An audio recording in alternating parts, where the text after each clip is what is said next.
Hi, I'm Dr. Andrea Roth, and I'm here to talk to you today about healthy pediatric sleep. We spend about a third of our lives asleep, so it's very important for all of us. It is more important for our kids because their physical and neurological development depend on it. So, what I want to do is provide you with a few quick sleep tips, quick and easy, that you can go home and use tonight if you'd like. The first tip is to improve your kids' sleep environment. What I mean by this is to make sure that their room is cool, dark, and quiet. Make sure the temperature is set nice and low. Make sure the room is dark. It doesn't necessarily need to be pitch black. You don't need to use blackout shades, but the darker the better. And make sure it's quiet. So if you do live on a busy street, if you find that a lot of outside noise is coming into your child's room, consider using a white noise machine.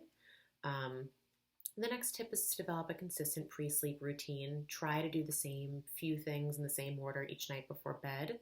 An example of this would be reading a few books with mom and dad, snuggling into bed, saying goodnight.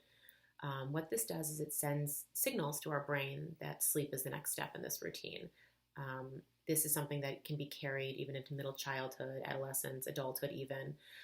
It's just done independently and without our parents. So even as adults, we can do the same few things each night before bed to help get our brain kind of in that mindset of, oh, it's time to shut down. So during this time, in this 20 to 30 minutes before bed, it's also important to make sure the setting is good. So make sure you're avoiding bright light exposure. So that's outdoor natural light, but that's also screens. So make sure your children are avoiding their tablets, their laptops, their phones. The bright light exposure is not conducive with shutting down at the end of the day. With this, we also want to avoid caffeine in the last few hours of the day. Not a lot of us clearly are giving our kids pop and coffee after dinner, but we do sometimes give them dessert. So we have to remember that chocolate does have a small amount of caffeine in it. So if your child is struggling to go to sleep and sleep through the night, eliminating this might be something quick and easy you can do.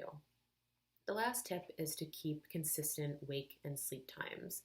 A lot of children maybe have bedtimes during the weekday or during the weekdays, but sometimes we're not keeping those during the weekend, or they're waking up at different times on the weekdays versus the weekends. So an example of this would be if your child is going to sleep at 8:30 and waking up at 6:30 on school days, we don't want them to go much more than a half hour past that. So we don't want them going to bed much later than 9 and waking up much later than 7. And that is, again, on weekdays and weekends. Keeping this consistent will be really helpful for our kids to fall asleep each night and wake up easier in the morning as well. So try to keep that bedtime and that wake time as consistent as you can across both the weekdays and the weekend. The very small exception for this would be to take into consideration your high school students.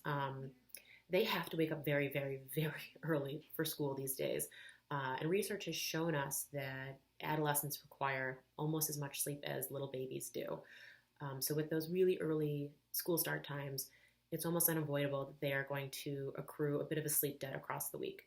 So we can be a little more forgiving with them about sleeping in on the weekends.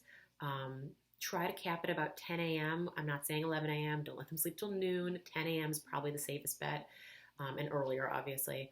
And more obviously, encourage them to go to bed earlier on the weekends as well. But to let them catch up during the weekend, we can be a little more forgiving about them sleeping in, but try to keep it as close to that weekday sleep and wake time as well.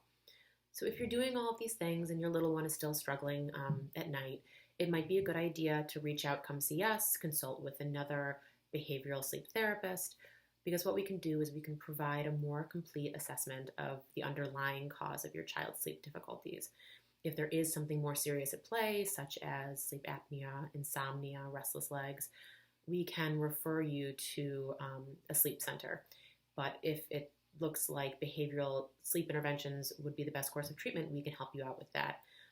That can help with infant-toddler scheduling, learned and maladaptive sleep behaviors, nighttime wakings and sleep disturbances, and phase advancements and delays. Those kids that are on really off schedules, and no matter what you try, you can't quite get them right. The most common one we see are those kids that sleep on California time or West Coast time. They want to go to sleep real late, wake up real late. No matter what you try, you can't get them back into the proper schedule. So those are the things that we can help with. And what that looks like is a more targeted and brief treatment. It's not a weekly therapy. You come in for the assessment, we provide some recommendations, you go home and try them for a few weeks, and you come back and we adjust. So it is a much shorter type of treatment, again, not like a weekly therapy. So if you feel like this could be of help or if you have any questions, please feel free to reach out to us. Thank you.